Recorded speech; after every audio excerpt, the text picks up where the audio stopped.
বন্ধুরা সকালে যদি এরকম একটা জল খাবার থাকে, চার হাতে যদি এরকম খাবার থাকে, তাহলে তো কোনো চিন্তা ভাবনা কিছুই নাই। আর এই রেসিপিটা খুবই সহজভাবে একটা ডিম দিয়ে কিভাবে আমি এই রেসিপিটা সুন্দর রেসিপিটা বানাইলাম আর কি কি লাগলো সম্পূর্ণই তোমার হাতে শেয়ার করবো। তো চলো দেখে নাও আজকের রেসিপিটা।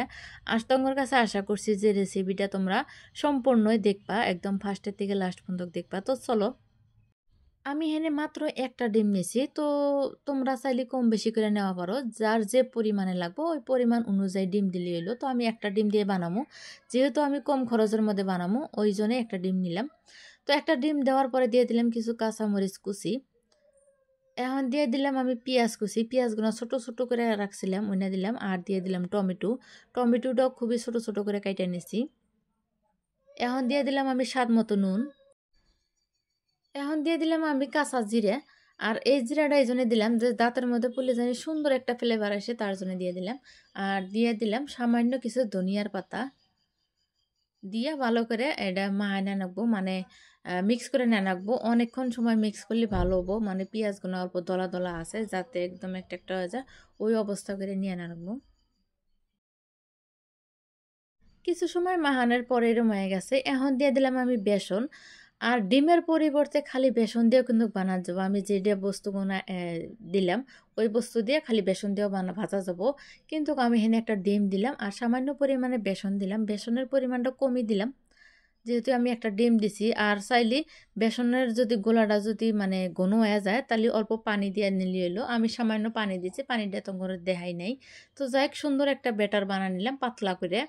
তো এখন একটা করে ব্রেড দিমু আর চুবামু, মানে এপিট ওপিট করে ডিমের যে অংশটা আছে ওইটা ভালো করে মাহায়া নিয়ে তার বাদে ভাজা নাকবো। এমরা তাওয়াটা গরম হয়ে গেছে, আমি দিয়ে দিলাম পর্যাপ্ত পরিমাণে সর্ষের তেল। তো আমি এখানে সর্ষের তেল ব্যবহার করছি যাতে সুন্দর একটা কালার আসে ওই জন্যে।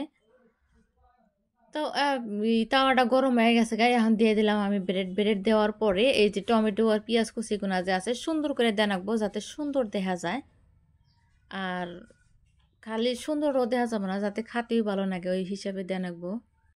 তো আমি মোট 3টা ব্রেড নিয়েছি আর 3টা ব্রেডের মধ্যে 2টা দিয়ে দিলাম, আবারও আর একটা দিয়ে দিমু। তো এবার করে আমি সবগুলাই দিয়ে দেওয়ার পরে এই যে উল্টা পাল্টায় দিতেছি, মানে এক পিঠ অল্প অল্প হয়ে গেছে গা, ওই অবস্থায় আমি উল্টাই দিলাম।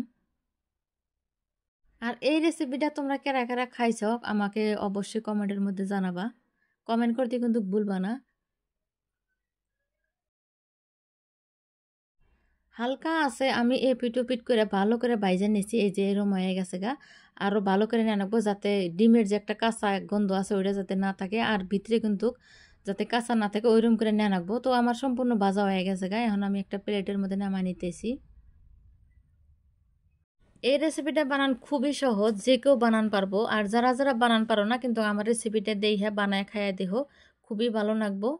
আর এটা সবাই পছন্দ করে, ছোট থেকে বড় সবাই পছন্দ করে এই রেসিপিটা।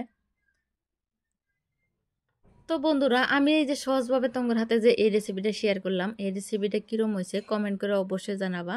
আর যদি তোমার এই ভিডিওটা ভালো লাগে তাহলে অবশ্যই একটা সাবস্ক্রাইব করে দিবা। তো আজকের মতো বিদায় নিতেছি, আবারও আসবো কোনো নতুন রেসিপি নিয়ে। ততটাই তোমরা সুস্থ থাকো, ভালো